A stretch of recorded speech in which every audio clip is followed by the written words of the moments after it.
Hey guys, I told you I was going to be making this video, and here it is. My top 8 games of 2010. 2010 did have a lot of good games. Sadly, I only played 8 of them because I bought a lot of classic games this year.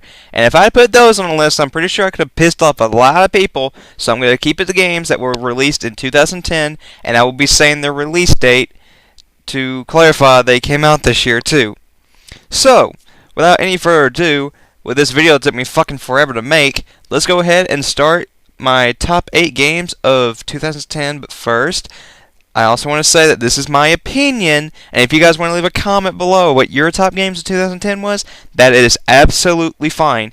Any fanboy comments will be immediately deleted, and you'll be blocked. I am very strict on this. So anyway, without further ado, let's start this video up with number 8. I rode in a gang.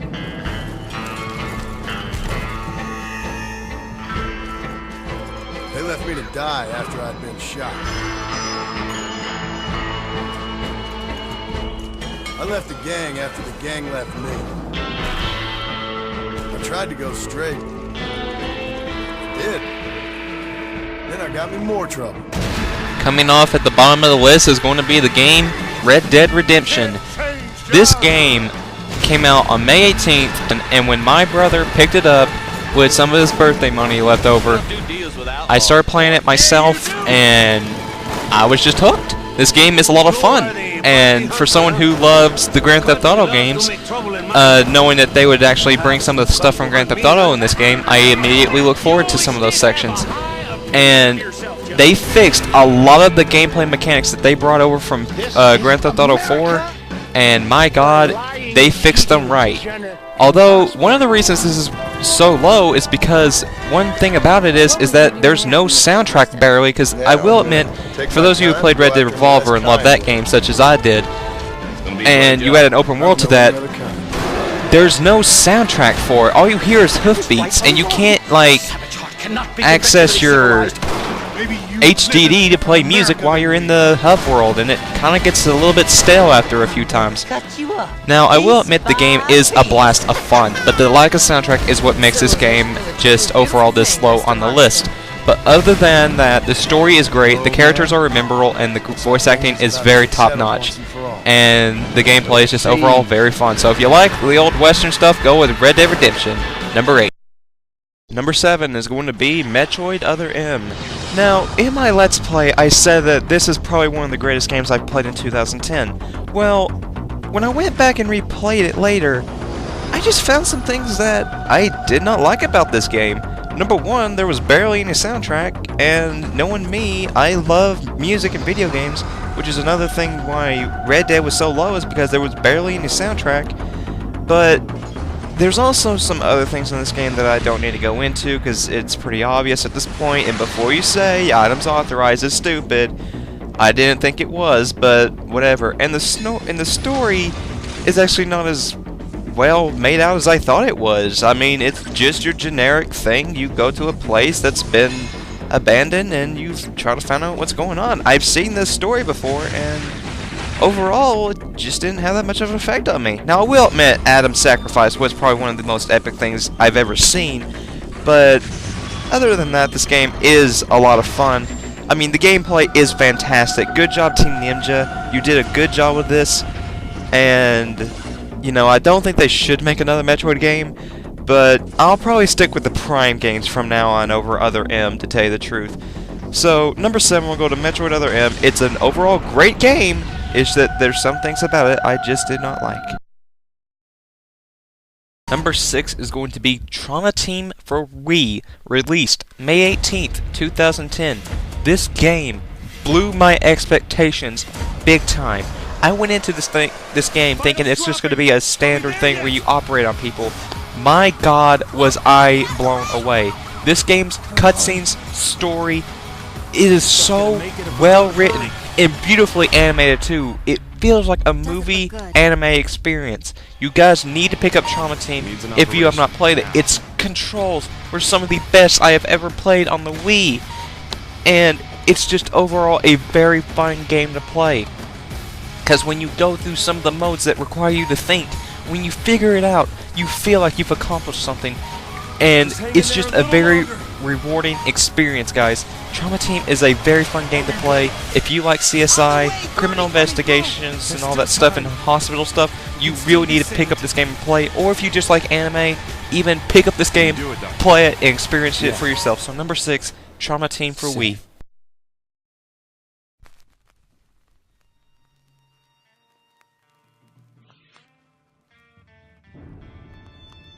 Travis, you are the loser. Now it's your turn to be burdened with another's death. This is the ultimate vengeance! Number 5 is going to be the game No More Heroes 2 Desperate Struggle. When this game was released January 10th, 2010, I knew of it, but I didn't think anything from it really, because I thought this would just be a third-party piece of crap that the Wii usually gets on its hardware, which really pisses me off. But then one day I found it at my nearest GameStop, decided to try it, and holy crap was I hooked. This game's combat has got to be one of the best I've ever played. It is so much fun. Just get to decapitate your enemies, cut them in half. It is just so satisfying. And with each new playthrough, you get to keep all your stuff. Hint, hint, for my Let's Play of this game next year. But with each new playthrough, and you get to keep all your original stuff, you get to take out the bosses just so much faster, and it can be great to speedrun. Although the game is a little short, it's about 5 hours, and the story, while a little bit on the slicky side, still has some great moments, great line, and this game is just absolutely hilarious. I haven't had a game make me laugh so hard since Ratchet & Clank Future: A Crack in Time. And while this is the sequel to the first No More Heroes, which I have not beaten, this game is a great start to try out. And don't worry about continuity, this game is just absolutely fun. You do not need to play the first one in order to play it. So if you're looking for a great beat 'em up on the Wii, you really need to try out No More Heroes 2 Desperate Struggle for the Wii. Number 5. Desperate struggle. Sega. Yes, number 4 is going to be the game Sonic Colors. Now, in recent years, Sonic 3D games have not been good. Ever since Adventure 2, they've really not been that good. Sonic Heroes was okay, and Unleashed was a little bit step up. They were going to the right direction, but added the Werehog, and that's kind of what kind of killed it. Take the Werehog out, add some power-ups, new graphics, better soundtrack, we get Sonic Colors. This game is a ton of fun. Ever since it was released on November 16, 2010, I immediately looked forward to playing it, and when I finally did, I beat this game in one sitting. Although it is pretty short, took me about 4 hours to beat, but with the replayability that this game offers, you're going to want to go back and replay again and again. The gameplay is just amazing. The sense of speed is very good, and they add actual platforming to this, which is something Sonic games have been needing other than just boosting to win. So, Sonic Colors is a very good direction, Sega. You learn good with Sonic 4, and Sonic Colors is a very good step in the direction that you're heading. Although the game is a little bit too easy at some points, and the majority of the game is 2D, it doesn't stop it from being an overall great game. And all I can say is look forward to my Let's Play starting in 2011 of this game, and you can see for yourself then. So number 4 goes to Sonic Colors.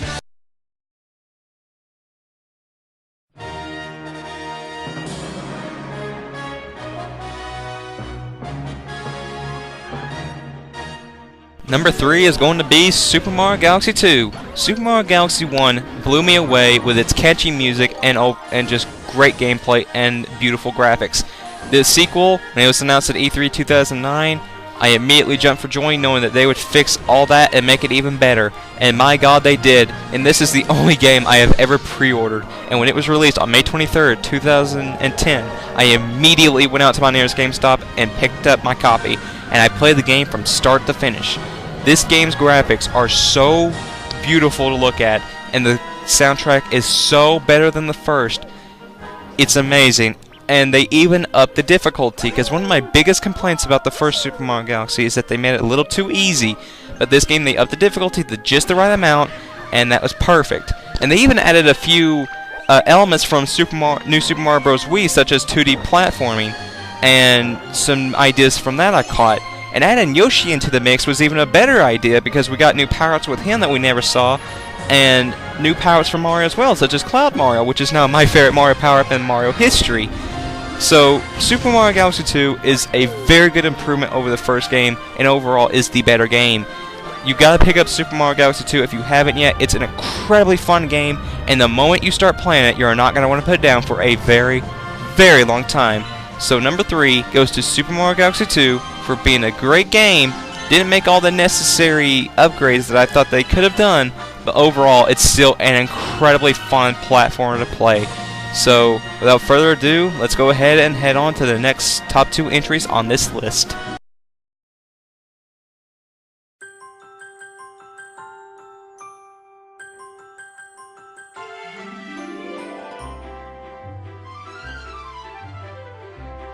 Yep, number 2 is going to be Kirby's Epic Yarn. When this game was released, October 17th, 2010, I just cringed on the inside that I could not get it, because I have always loved Kirby ever since I was a little kid. And then when I got it, I played it non-stop. This game is incredibly fun. The game's graphics are absolutely beautiful, and its soundtrack is amazing. This is going to be one of the best soundtracks Nintendo has ever released. In fact, even though it doesn't have Koji Kondo on it, I still think the soundtrack is better than Mario Galaxy's. This game is just overall a complete blast of fun. Each level feels new and exciting your first time through, and although the game is pretty short, about 5-6 hours, when you go back to collect everything to get 100%, you're gonna be checking every possible nook and cranny while taking in every piece of the detail that they put into this game. This is by far one of the best 2D platformers Nintendo has ever released. And if you are ever wanted to get into Kirby, Epic Yarn is your best start. I even think the boss battles were more fun to fight than Super Mario Galaxy 2, because the thing I had with Super Mario Galaxy 2 is that the boss fights were too easy. In this one, they actually require you to think a little bit. Although they are easy as well, they're at least a little bit more step up a challenge. So anyway, number 2, Kirby's Epic Yarn.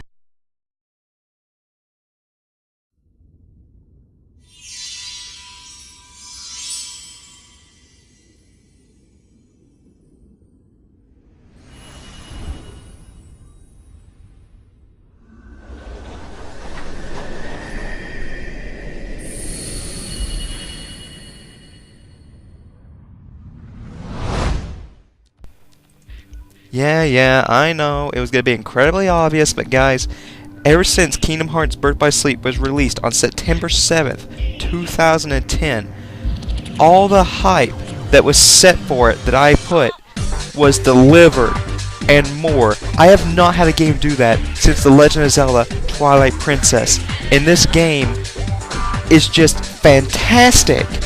Its story, its combat, its characters, and its soundtrack are the most memorable I have played of a game in 2010. It is my favorite RPG of all time now. It is the best of the Kingdom Hearts series, and if you do not have a PSP, this game is a sole reason just to go out and buy one. You need to experience this game if you are an RPG fan or trying to get into the Kingdom Hearts series. You need to experience this game. I have put over more hours into this game than any other game in 2010 because its replayability is just astonishing. You can keep going back again and again and again to find new challenges to set for yourself and just overall experience new things that you never knew that was there. This game is just so fantastic. I could talk about it for hours, but I'm not going to waste your guys' time with that. The only thing I did not get to experience with this game is it's online. This game actually does support online, but you need local community only, and sadly no one I knew bought this game, and I feel sorry for them because this game is just a fantastic game to own. So that is why Kingdom Hearts Birth by Sleep is my top game of 2010. I hope you guys have enjoyed this list, this video. I hope that you will look forward to my content coming out in 2011. So I will see you guys next year, and Happy New Year. So see you guys next time. Bye.